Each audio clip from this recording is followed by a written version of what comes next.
Sherry Shen is an immigrant, executive at Kaiser Aluminum, and local organizer of the Chinese community. I'm working at Kaiser Aluminum as OPEX manager, and I oversee continuous improvement team and also quality for the whole plant. I grew up in Hangzhou, China, which is very close to Shanghai. There's so many kids in China, right? Competition is fierce. Every minute is a time for me to study. It's for me to invest in myself. And the competition come to the States was really fierce as well. In 1996, I came to the States. With $200 in my pocket, I don't know anybody. I just came to the States for the American dream. So I ended up at University of Iowa. I studied mechanical engineering, and then I became a mechanical engineer for Alcoa Davenport plant. When I started working, I decided to go for MBA. The second year into the courses, my husband and myself were pregnant. We found out we were pregnant. So I was a first-time mother and have a full-time job, so I need to make a decision if I go after this MBA. I debated with myself for a little bit, and I said, if I don't give it a try, I never know. So even though it took me a little bit longer, 3 years, to finish this MBA program, I did it. I got my degree. I got a call from, that time is Alcoa Warwick, asked me if I would like to come down here. So I came down here, I thought, oh, this is a great place to raise a family. And I worked my way up from a continuous improvement specialist and become an ingot plant manager. And then now I find my passion is really in continuous improvement. A lot of times when I would get hooked into a situation emotionally, Sherry would bring me back and say, hey, let's work the problem. She was constantly bringing me back to working the problem. What do we know? What are the facts? What's the current state? Then the solutions present themselves. I enjoyed that about Sherry. Every step forward, there's always obstacles, big ones or small ones. It's just how we view it, right? The biggest barrier is language. People just cannot understand me. So at a staff meeting, I told everybody, I said, well, I really want to improve my English. I want you to be able to understand me. Would you all help me and critique my English? If I made any mistake, if you don't understand, just let me know. So they are just so good. They start telling me, you know, you did a grammar law here, you pronounced wrong there, and I really appreciate it. Thank you for helping me. I really didn't see her as, you know, a disadvantaged immigrant, disadvantaged female. She was a leader with the best of them. When people around you feel passionate about something, I feel leader is the easiest job. I just say, you do this, you do this, you do this. If you have a problem, come to me. And they all did it.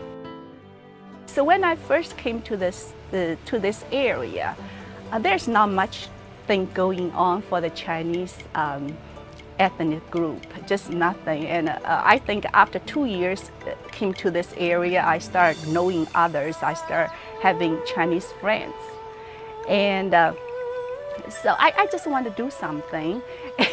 So I reached out to them. I said, well, if we can do something, make our Chinese community more connected, because we're all first-generation immigrants. We don't have our parents here. We don't have any relatives. Is there anything we can do? So one idea come up is, how about we do traditional Chinese New Year celebration? We really want all the Chinese families, when they are here, feel this is like a home. They are not here alone by themselves. They're a big family that we can help each other. And she helped so many people, Chinese people, in tri-state area. 3 years ago, she opened up her house to let us study Bible together. Twice a month for around 15 women. Individually, we can do so little. When we can engage others, work together, we can accomplish so much. So I keep that in mind. So so when I become a leader for the company, my leadership philosophy is a person can go fast, but our team can go far. Sherry thrived in that environment. She thrived. She was able to bring her expertise on manufacturing to that environment and change the mindset of how you manufacture from people that have been doing it for 40, 50, even 60 years. So, we always think, as a female in male-dominated company, is that a square peg in round hole, right?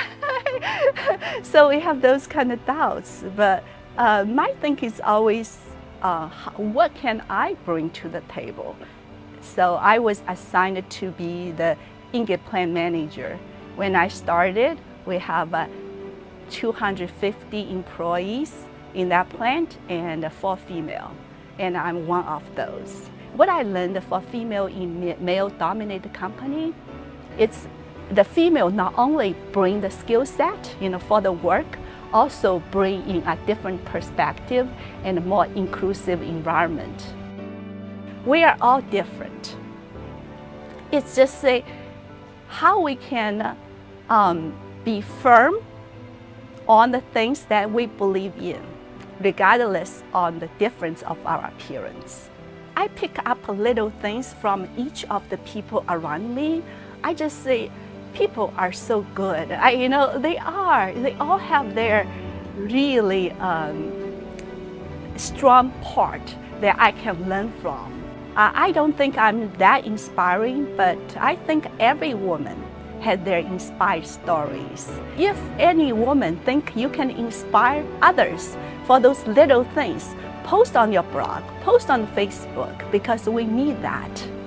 We need to inspire each other to face obstacles in the future. I do have inspiration from Mother Teresa. She did so much to the world.